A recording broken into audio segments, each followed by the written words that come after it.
Welcome back, Shalloners, and welcome Dash Dolls. Well, if you're like me and stuck at home with not much to do, you watched last night's premiere of Keeping Up with the Kardashians. It's season 18, which is wild. Who were we before the Kardashians were on the air? Were we closer as a nation? Were we further apart? We shall never know. And it was a very explosive episode because Kourtney and Kim physically started to fight one another. And I don't have siblings. I don't know how normal this is among siblings, but it was very entertaining to watch. So we're going to break down what happened. And because a lot of people are very, very divided on like Team Kourtney or Team Kim in terms of boundary setting, work ethic. What do you contribute here? Resentful family obligations. There's so much to unpack. And this is why we love the Kardashians, because they're watchable. You know, they're like glamorous and pretty, but they also go through so many things that we go through just in kind of a different context. They're probably fighting about things that your family is not. Maybe you have never come to blows over closing a Balmain fashion show. I mean, I have, obviously, but most of you guys probably haven't. But before we get into it, just want to remind you, if you have a love question of your own, you want to talk to me one-on-one, find me on my website, shallonlester.com, and click Get Help. Also follow me on Instagram, where I let you guys vote on the next topic. You suggested this topic and voted on it, and you guys are such geniuses. Also, if you would like a birthday shout out for a friend, or a little video pep talk, find me on Cameo at ShallonXO, and also find me on TikTok for some daily inspiration. So I'm going to go through, first of all, what happened, what the drama was, and then we're going to talk about this from Kim's point of view and Kourtney's point of view, because I see where both of them are coming from on this issue for sure. And we're going to talk about what to do if people aren't respecting your boundaries, and maybe if you're having a hard time respecting the boundaries of others, because that's something, you know, we're not just boundary setters, we're also boundary encounterers, right? We are constantly butting up against someone's boundaries. And if we don't always interpret them as boundaries, sometimes we interpret them as spitefulness, withholding, and sometimes they are. So what happened last night on the premiere was, do you love how like I'm in like my fancy Target sweats. The pants match. I'm like Blanche Devereaux.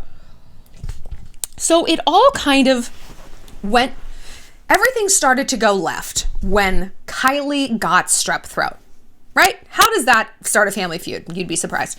So Kylie was supposed to fly to Paris and do all the models' makeup for the Balmain show. And that's a very beloved, well-known, prestigious French fashion house. Like they're my favorite brand. I love the strong shoulders. It balances out my big hip. Love it. And so she was also supposed to walk in the show and close the show. And this was like a huge, huge thing with the Kylie collaboration. And Kylie, at the 11th hour, when she was supposed to be on a plane, gets sick. So sick, she couldn't move or leave the house. I'm not a doctor. I didn't examine Kylie, but you know my theory. The mind creates the body. And Kylie in the past has typically not been viewed as the high fashion one. She might be kind of like now, but for the longest time, her and Kendall were at each other's throats because Kendall was like the fashion girl, the respected cool girl, the fashion model. And she would never invite Kylie to anything. Kylie's never at Paris Fashion Week. I mean, historically, she has not been. Kendall has been. So they kind of like Kendall's like sort of model mean girl friends viewed Kylie as a little trashier, you know, like, oh, she's got all that plastic surgery, she's so insecure, blah, blah, blah. So I think Paris and that fashion realm has maybe not been someplace Kylie felt super welcome. And so the idea of walking out there like amongst the absolute 1% of the fashion elite to be like judged might have just been too much for her. Like, I think she was just really scared. And I think she shut her body down so that she could shut the opportunity down so she wouldn't have to deal with it. And I'm sure that it was like a crushing disappointment too, as so many things are in our life. So many things that we're scared of doing, when we don't actually get to do them, it's like a crushing blow to us, right? Like, we're all scared to go away to college, but if someone's like, well, you have to stay home, we'd be, you know, just absolutely devastated, of course. And that, I think, is a lesson about fear. Like, will you feel worse if you do something and fail? And hey, you know what? Maybe a few people laughed at her. Or will you do something, or will you feel worse if you don't do something? Personally, I never regret the things I do. I only regret the things I don't do. That doesn't count for boys. I regret a lot of the boys that I do. But I think it was an interesting, sort of scenario. So the way this like kicked off into a family feud is that Kim was being beseeched by Mama Chris to like come in and save the day. Like, please come walk in the show. Instead of making it Kylie Cosmetics, do KKW Beauty, blah, blah, blah. She was offering her $400,000. Like, I won't even take a commission. Like, a commission from your own money that you're giving your daughter? What are you talking about? She was begging Kendall, but again, like, she didn't beg Khloe because Khloe's kind of in that Kylie category of like not the high fashion chick, maybe the tackier. I love Khloe. She's I like them all. I like them all. But that's a whole other issue is like, Khloe might've been like, oh, I can go. It's like, oh, you know what? You've got so much. You can stay home. But Kim started talking about this, and I can't embed the video because it's copyrighted, so we can't do that, unfortunately. But Kim was saying she was with the girls. She was with Kendall, Courtney, Khloe, and she was saying, if it was me, I would go on my deathbed. I would get a steroid shot. I would get a vitamin B. I'd be on that plane. I'd be doing it. And I was thinking at that time, I was like, you know what? Absolutely. Like that. I've told you guys this story before, but the morning that I left my ex-husband, the morning that I moved out, it was the worst day of my life. The worst day of my life. And it also happened to be the day I was booked on Wendy Williams. I go on Wendy a lot. She calls me Shady Shallon. I love her. She's exactly the way she is on camera, off camera. She's so cool. She's so real. She's so sweet. Her staff loves her. Peep my Ellen DeGeneres video if you want to see the polarity between those two kinds of people. Wendy forever. Wendy forever. And I was crying in the car all the way there. I was like crying when I was in hair. I stopped crying during makeup. But you know what? I did it. Before I walked out on stage, I was jamming my fingers into my tear ducts so that I wouldn't cry and mess up my makeup. And when those lights went up, hey, Wendy, thanks for having me back. All right, let's dish the dirt, guys. I snapped it on because I'm a professional. This is my job. And I'm a professional because I make it look easy, not because it is easy, right? Like, we're Olympic level gymnasts. Watch them and be like, I could do that. Actually, of course, we all do. We all watch the Olympics and we're like, how hard is it? And they need to have just a regular person on there for contrast. Like, now competing, Jim from Grand Rapids, Iowa. But I really felt Kim on that. I was like, yeah, you know what? You have an obligation. It's not just you. It's a lot of people who depend on you. Financially, they depend on you. Everything hinges on you. You show the fuck up.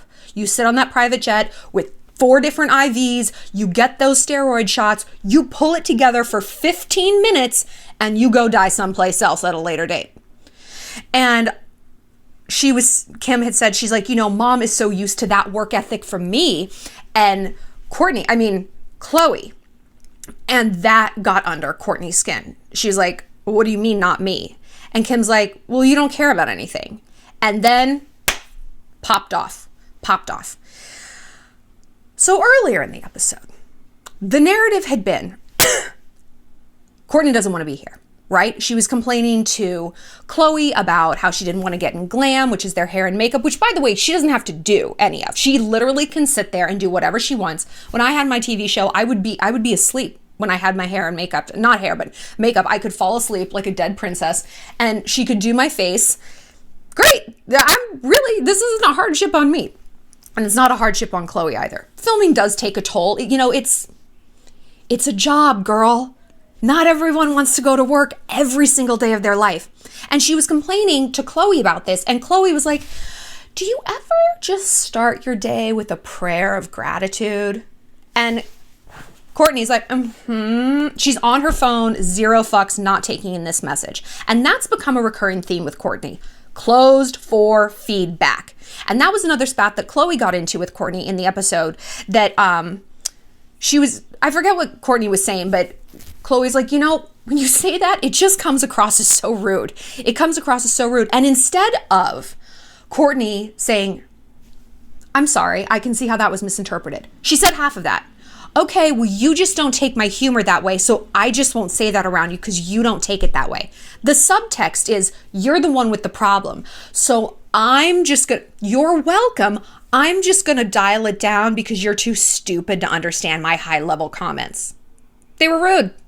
And the listener is allowed to interpret a comment as they wish. As they wish. And this is not an outlier behavior with Courtney, as we have seen over the shows. Like, this is something her sisters bring up again and again and again, is there is no room for feedback. No matter how they approach her, no matter what they say, if it's with a counselor, if it's with their mom, if it's a very soft, warm look. Nope. She's right. They're wrong. Sorry you don't get it. Fuck you guys. I'm leaving. You look ugly when you cry. That's it.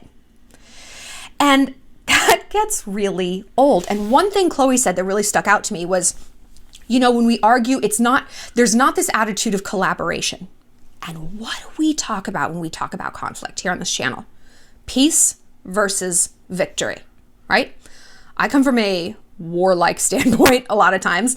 And when I was in ROTC, that was one of the main things they drilled into us as potential soldiers. You have to always be evaluating your enemy. Do they want peace? Are they throwing up their hands? Okay, you don't shoot. Or do they want victory? Are they pulling that gun up right back at you? Very different course of action. And that's in a wartime situation. And that's also in friendships. That's in relationships. That's with family dynamics. That's even within ourselves. What messages am I giving to myself? Am I trying to give myself messages of peace? You're okay. You're whole. You look great as you are. Or are you trying to give yourself a warlike message? If you don't eat only 1,000 calories today, you're a fucking failure. You're a fat, gross failure. Peace versus victory. And Khloe pointed out that Courtney seems to want victory, because if you both want peace, the answer presents itself very easily. You're in that collaborative spirit. Okay, you take it wrong. I understand that. I'm sorry. I'm going to modify and I'm going to think before I speak, and I'm going to convey how I feel in a different way. That's collaborative because there's an element of apology and responsibility. But that's not how Courtney approached things. It was like, well, you don't get it. Okay, you don't get it. But then, and this is the thing, and this is why I'm a little bit team Kim in this argument, is because Courtney then flips everything around and says, right after this, it's like, you guys don't respect my boundaries. Respect is a two-way street. Baby girl, don't ask for something you ain't willing to give. Don't dish out something you can't take. If you want people to respect you, whether that's your boundaries, your interests, your identity, your alone time, your needs, you have to be willing to give that back as well. Okay? And Courtney doesn't seem super into that. It seems like it's a my way or the highway type thing. And I think that's what her sisters are getting so frustrated with. It's not boundaries as much. It's, I'm going to do whatever I want. And if you have any problem with that, any problem at all, I'm going to say you're breaching my boundaries. I had a friend. She was one of my best friends.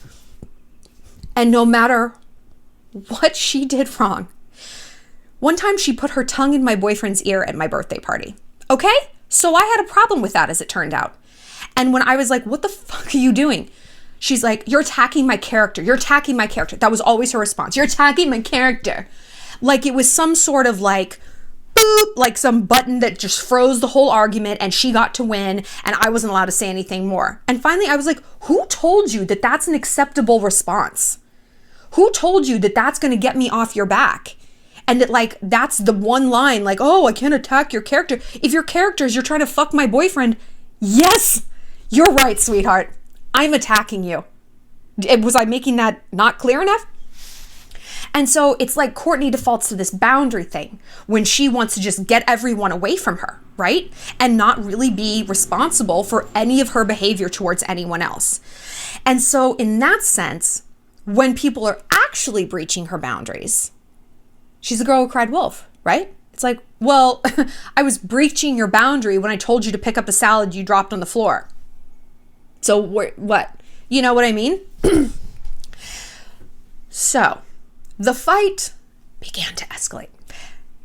But before that happened, the episode showed all that Courtney does.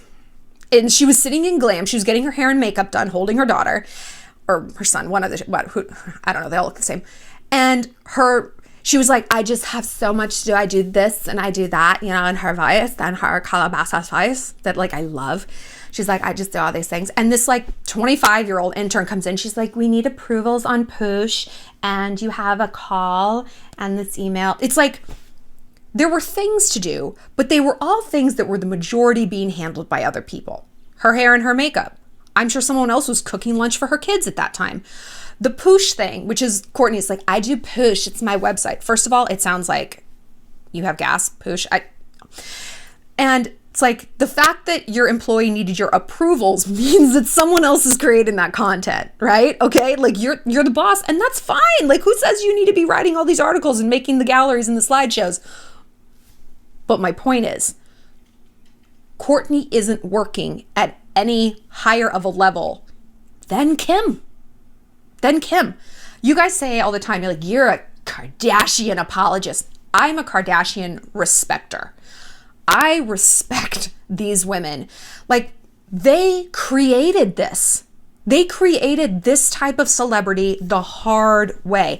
They suffered all of the slings and arrows. They suffered all of the insults, the missed opportunities, the just disrespect. Their publicist, Simon, who's on the show a lot, he's one of my friends. I've known him for a really long time. And I mean, for like 14 years or something like that, when he first started to rep the Kardashians, like back in the day when they were just like, when it was Kim and her sex tape. And I heard from him how people treated both of them because he was representing like this nobody, this slut, and she clawed her motherfucking way up to the top. You can't, no matter what you think of their talent or their brand, they are the American dream, right? There's someone who, I mean, a million advantages, obviously, but in terms of reputation, pretty low. And so I'm really, it's not the Rona. I have a lot of respect for what they do. And Kim especially, because she was the one who forged that path. I've said before, I've interviewed all of them. And the Kardashians, Khloe, Kim, Courtney, so respectful, so professional, always on time, gives you the quote, makes eye contact. The Jenners, they were born famous. They didn't have to work as hard, and it shows. That's all I'm going to say. So I see why Kim was like, of course, Kylie didn't show up. I would have showed up because I had no other choice. I was working so hard to prove myself. So Courtney was like, well, fuck you. She's like, you crafted this narrative that I don't do anything, and I literally do so much. And you know what? If I'm not doing a lot, if I just want to be a stay-at-home mom, that's my right. So let's break this down. Of course it's her right. Stay home, be a stay-at-home mom. Literally nobody cares. But get in or get out. And I think this is what the rest of the girls have an issue with. It's like, get on board or get out of the way. Because if you're not, you're just in this constant victim loop, right? Like, I don't want to be here. I don't want to be here. But I don't want anyone pointing out that I don't want to be here. Because if you do, then I'm going to bite your head off telling you that, well, I am here. So what do you want from me? I want a good fucking attitude. I want a good attitude, I want you to just be all in or all out, and that's it. We all have coworkers like this. We all have group project members like this, right? Where it's like, they're here and they're doing their work. Maybe they'll maybe you're going to have to remind them. Maybe it's going to be wrong. Maybe the font's going to be off and mismatching the other pages on the slideshow. And it's just like, like, of course you don't want to be down a pair of hands. Khloe and Kim have been very vocal. They're like, if Courtney drops out, it's basically us two doing the show. Kendall's traveling. Kylie hates to film. Rob doesn't exist as a person anymore. He's like a sentient beanbag chair. But we've also all been in the situation where you think you have someone's help and you actually don't. What you have is a burden and not a boon. Where like, if you tell me you're going to take care of this part of the presentation, fucking do it. Or tell me up front, I'm not going to do it.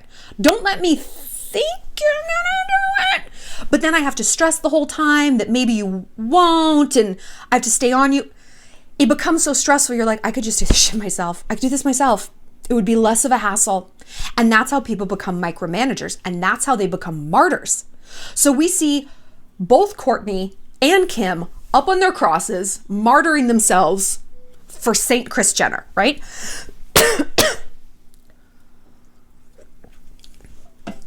And again, like, I get where they're both coming from. I understand that Kim is like, you truly don't work as hard as me. And even if you do it with a bad attitude. Because that's always been something that's very highly stressed in their family. You have a good attitude.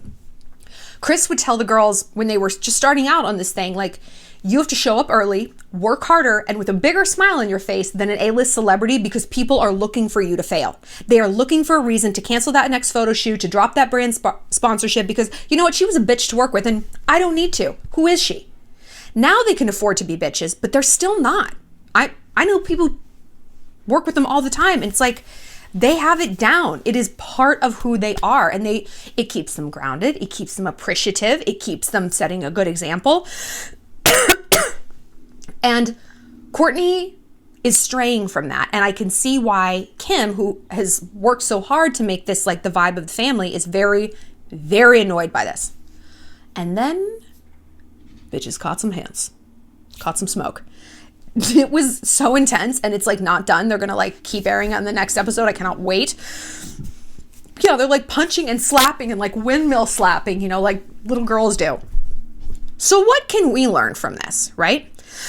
On the Kim side, well, let's talk the Kourtney side. What to do if people don't respect your boundaries, you know? And I've done videos before on Kourtney and Kim and Khloe and the boundaries that when, you know, Kourtney was saying, if I have boundaries, respect them. And I was like, yeah, do it. But it seems like Kourtney's boundaries are work. Like, you wouldn't be psyched if a coworker's like, my boundary is I don't sweep the bathroom. You'd be like, fuck you, Gladys. You know, like that would just not fly. And again, it's like you're attacking my character. It's like, that's just not a button. That's not a card you can play when you think that's going to make everyone back off of you. And we see this a lot in society lately. It's like, you can't say anything to me because I'm gender neutral. It's like, okay, well, you're blocking the crosswalk with your car, so I don't really care. You know, it's like, people keep trying to play these cards for attention or a lack of culpability, and it's like, I'm not fucking buying it, dude. I'm not buying it. You know, victim boundary, no. So if you're Kourtney, though, and you really do keep encountering people who are just like not getting the memo, it starts to make you feel crazy. And it makes you so resentful, but it's a moment to step back and be like, what's really going on here and how can I do this?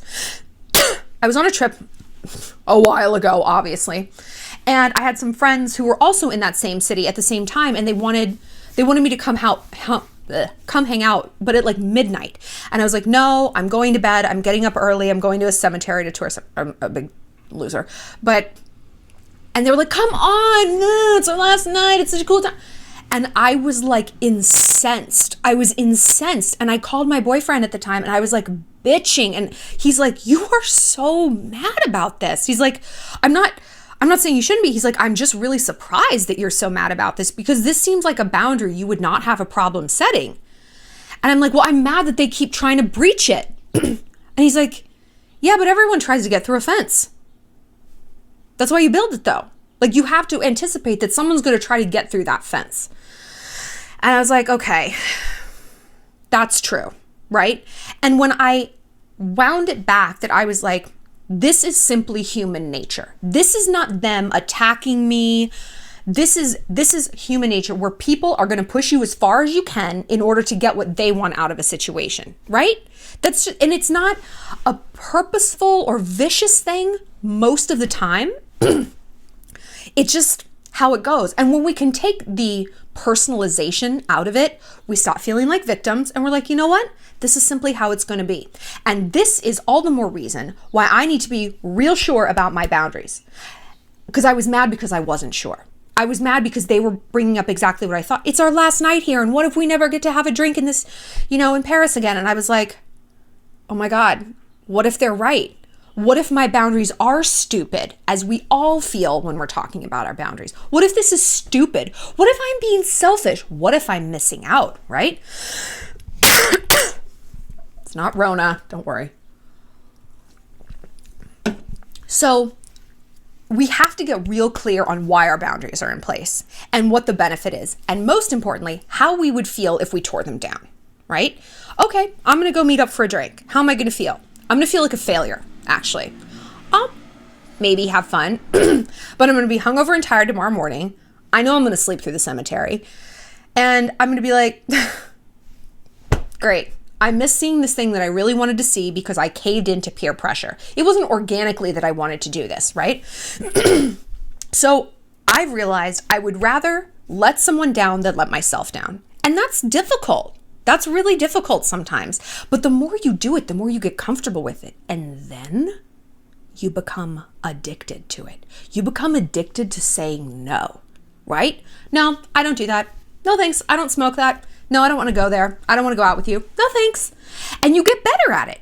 And it's not like, I said no, because I was about ready to rage on my friends. And my boyfriend was like, stop. Like, you don't need to send a hateful text because people want you to go get drinks with them. And I was like, okay, that might have some truth to it, whatever. But he's like, you're mad at yourself because you're doubting yourself, right? And you're mad at yourself because you think this is stupid and you're not used to it. And so you're in this turmoil and you don't know where to go. And I'm like, all right, that's true.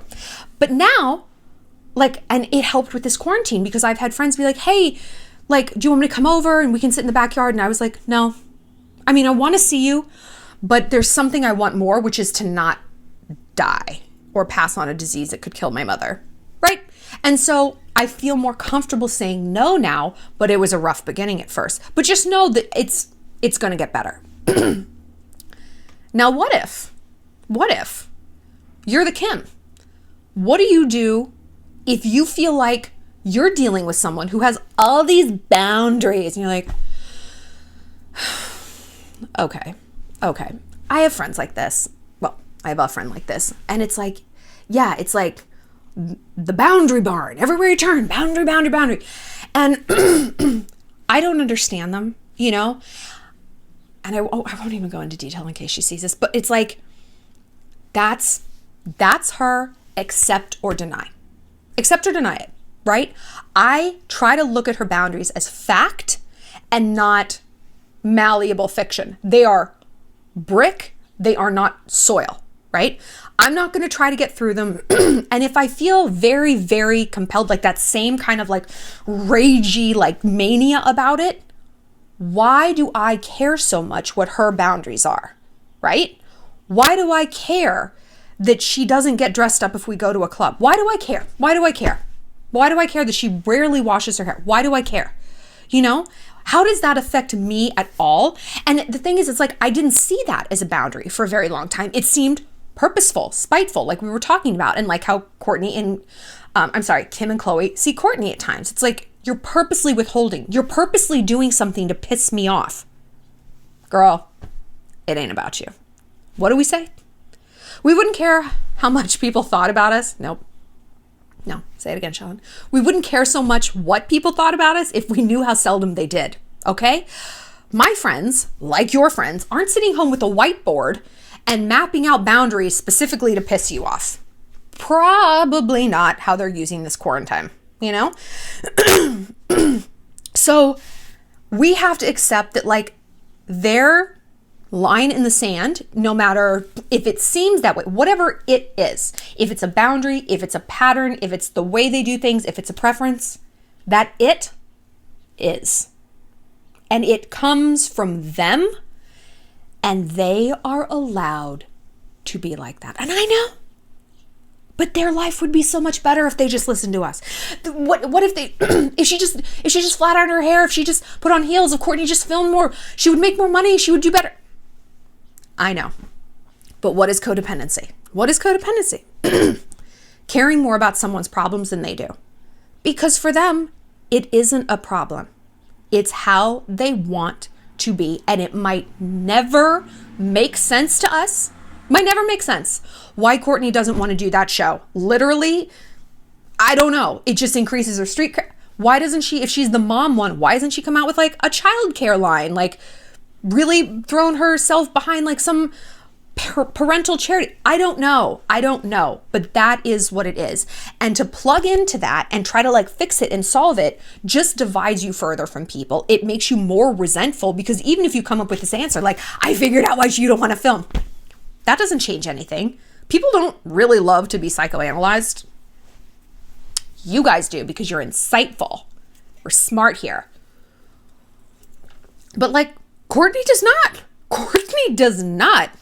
She's closed for feedback.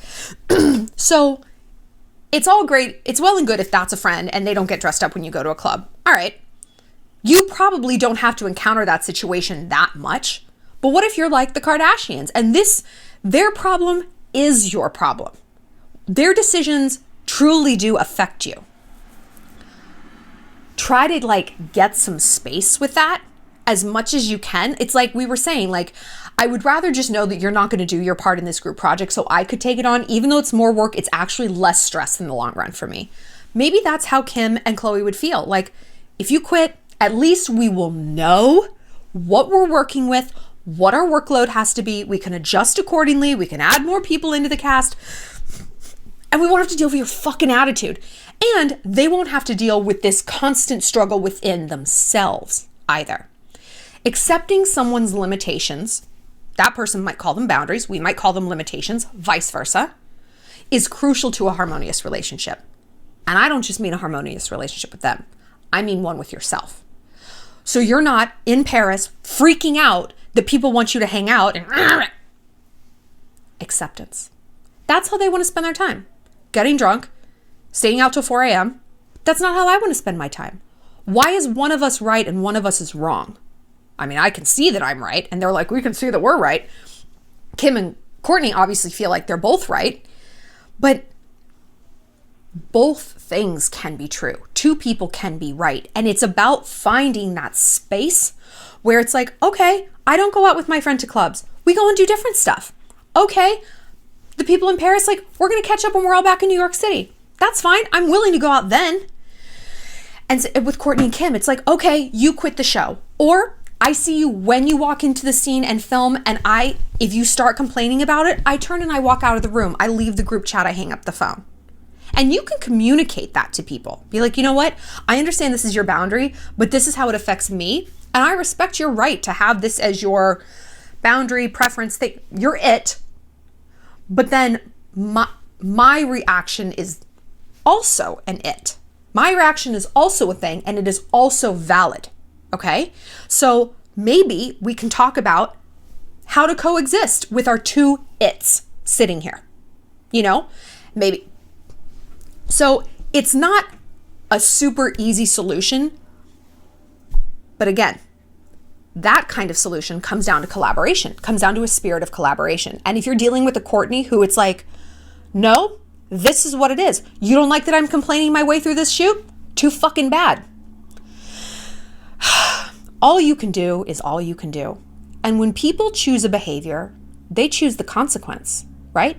And if you make someone aware behavior X yields result Y, when you say that to me, when you say, I don't really care if you're offended, you just can't take a joke, I'm not going to keep having conversations with you.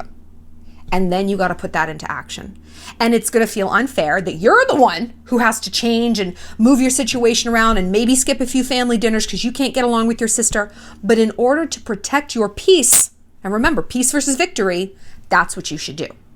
Because if you realize you have an opponent and you just reached an impasse, you have to reorient your behavior to peace. And sometimes that means removing yourself as much as possible. And it might get you some funny looks. It might give you your mom wagging. You need to be nice to your sister. You stay in faith about your own path, right? And you can say, Mom, I love her, but when she does this, it makes me feel that, and I don't need any more of that bad feeling. I don't need to be disrespected. Even if you think that's crazy, it's not crazy to me. My reality and my reactions are very real and very valid, and therefore, I'm going to remove myself. I'm not going to stay locked in combat with this person. And I'm also not going to try to change her. She's allowed to act how she wants. I am allowed to act how I want. This is being an adult. When we're kids, we don't have these choices. We don't get to say these things. But when we're an adult, as we get older, we do. And part of the reason being an adult sucks is that you got to stand up for yourself. You really do. And it's difficult and it's icky and you feel like everyone's going to be mad at me and I'm going to regret it. And everything that they're saying to try to talk you out of how you feel starts to resonate. Going out in Paris, what are you doing? I'm here. You hear it. But then, like I said, you get addicted to that saying no. You get addicted to feeling your armor grow until you really do feel bulletproof from that kind of feedback. But your ego is so strong in a healthy way that you actually are more receptive to feedback. When people are like, hey, you're making me feel this way, you're like, okay. Because you don't feel like you're just this raw nerve dealing with a Courtney or dealing with a Kim. Right? You're like, hey, we've got our boundaries, we've got our space, right? And that's the way it is.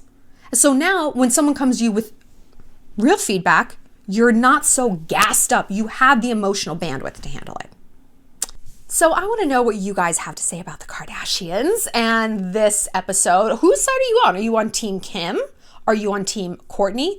Are you on Team Kylie or Team Rob, where you're like, I dipped out of that a long time ago, And how would you handle it in this situation if you were dealing with someone who either not giving you what you felt entitled to be given by them from like maybe a work ethic or, a plugged in standpoint?